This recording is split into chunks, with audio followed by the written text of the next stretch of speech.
North Bengal के सिलीगुड़ी शहर पर दीवार से समस्या। वार्ड क्रमांक 32 में वार्ड वासियों के साथ पार्षद ने शुरू किया आंदोलन। सिलीगुड़ी शहर के वार्ड नंबर 32 के 3 बत्ती से सटे पाइपलाइन इलाके में रेलवे की जमीन पर दीवार बनाने को लेकर विवाद खड़ा हो गया है। रेलवे की ओर से वहां दीवार बनाई जा रही है, लेकिन रहवासियों की शिकायत है कि रेलवे जिस तरह से दीवार बना रहा है उसमें रास्ता नहीं होगा। मेयर गौतम देव ने पिछले सप्ताह रेलवे अधिकारियों के साथ इस मुद्दे पर चर्चा की। मेयर ने कहा कि दूसरी तरफ दीवार बनाने से लोगों को फायदा होगा, लेकिन निवासियों की शिकायत है कि इसके बावजूद रेलवे ने अपनी योजना के मुताबिक दीवार का निर्माण शुरू कर दिया, पर परिवार से दीवार के पिलर बनाने का काम शुरू हो गया है। सोमवार सुबह पार्षद तापस चटर्जी ने इलाके का दौरा किया। उन्होंने स्थानीय लोगों के साथ मिलकर रेलवे के फैसले का विरोध किया। वहां काम रोक दिया गया और मजदूरों को वापस भेज दिया गया। पार्षद ने रेलवे का फैसला नहीं बदलने पर बड़े आंदोलनों की चेतावनी दी है।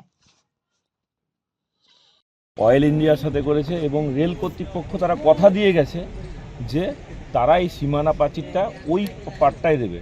এই পাটটা একটা রোড আছে, এটা কিন্তু শুধু যে আমাদের যারা পাবলিক আছে, সিভিলিয়ান আছে, তাদের অসুবিধা না, রেলেরও কিন্তু অসুবিধা হয়। কেন রেল আমাদের কর্পোরেশনের জলটাই ইউজ করে রেল কোয়ার্টারে। আপনাদের এখানে কোয়ার্টারে অনেকে লোক আছে, সবাইকে বলো আপনারা কি জল খান, বলে আমাদের যা রেল কোয়ার্টারে জল আসে সেটা খাওয়ার উপযোগী না, তো আমরা কর্পোরেশনের জলটাই খাই। ওরা কিন্তু জলটাও আমাদের এখান থেকে নেয়, কিন্তু ওরা এই প্রাচীরটা দিয়ে বন্ধ করে দিচ্ছে।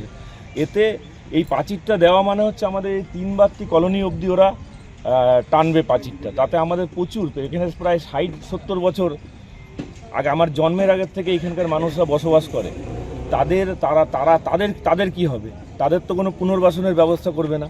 তো আমরা বলেছি, কিন্তু মেয়রকে রেল কর্তৃপক্ষ কথা দিয়ে গেছে যে আমরা রেলকে একটা লেটার করব, এটা রেল বলে গেছে, তারপরে এই কাজটা শুরু করব। কিন্তু আমরা হঠাৎ জানতে পারলাম যে কালকের থেকে ওরা কাজ অলরেডি শুরু করে দিয়েছে এবং ওরা যেভাবে করছিল ওইভাবে কাজ শুরু করে দিয়েছে। তাই আমাদের এলাকার মানুষ নিয়ে আমাদেরকে আন্দোলনই আমাদের রাস্তা, তাই আন্দোলনে নেমেছি আমরা। আজকে কি হবে?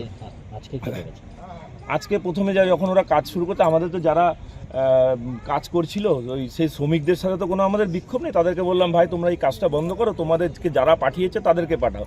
তো আইডব্লিউর লোক আসলো, আমরা তাদেরকে বুঝিয়ে বললাম, তারা বললো না এই পাঁচিটা এখান থেকে যাবে, তারপরে একটু বাঁকা হয়ে যাবে। এগুলো ওদের ভুল কথা। এই কাজটা, প্রথম কথা হচ্ছে কাজটা বন্ধ করতে হবে।